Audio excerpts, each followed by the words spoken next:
Hello and good morning. It's December 2018. I know this is a little bit before you're doing this particular week of is it week 7, 8, something like that. Anyway, on resilience.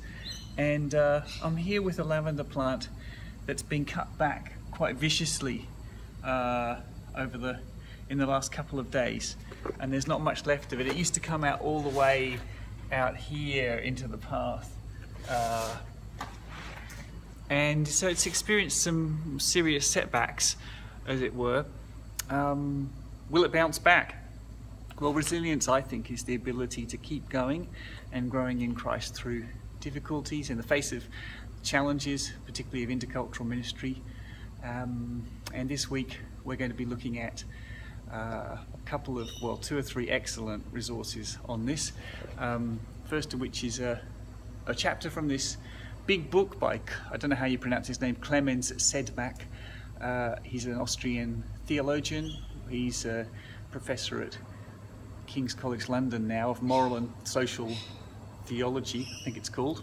He's written this book, The Capacity to be Displaced: Resilience, Mission and Inner Strength. So you can see why it might be relevant. He's a Catholic theologian.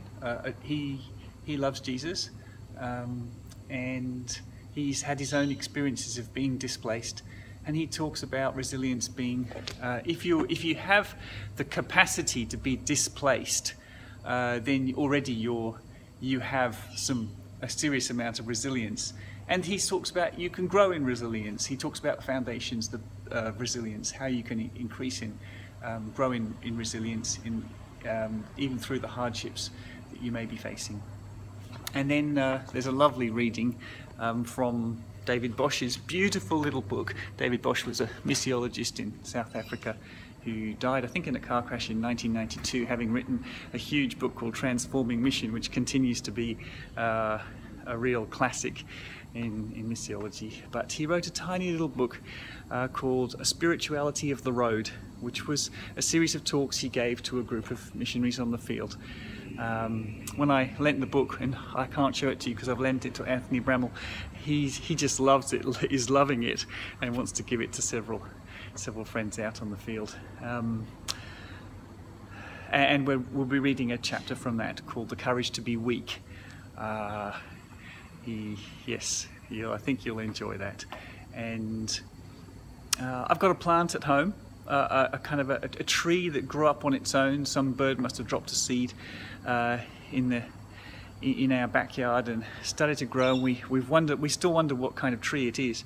But 2 or 3 years ago, I'd had lots of surgery on my lungs to remove more cancer, and I just felt like moving the tree, so I did. In the midsummer, the ground was like, I don't know, it's like rock. It was really, really hard. I pretty much ripped it out, this tree, and made as deep as I could, which wasn't much. It was probably only this deep for its roots in the ground. I thought this plant is going to die. This tree is going to die, young tree, and gave it a bit of water. And the summer continued really, really hot. Over the next week to 2 weeks, the leaves started going yellow. Some went brown and dry and fell off. And I thought, okay, this is not going to survive. But it did. And it is thriving. So to me, it's a kind of a picture of resilience. A picture of resilience, and it's been a reminder to me, as the Lord amazingly has kept me alive through these months and years, of His life in us. This bubbling, fresh spring of living water that He's given us to sustain us. Enjoy this week.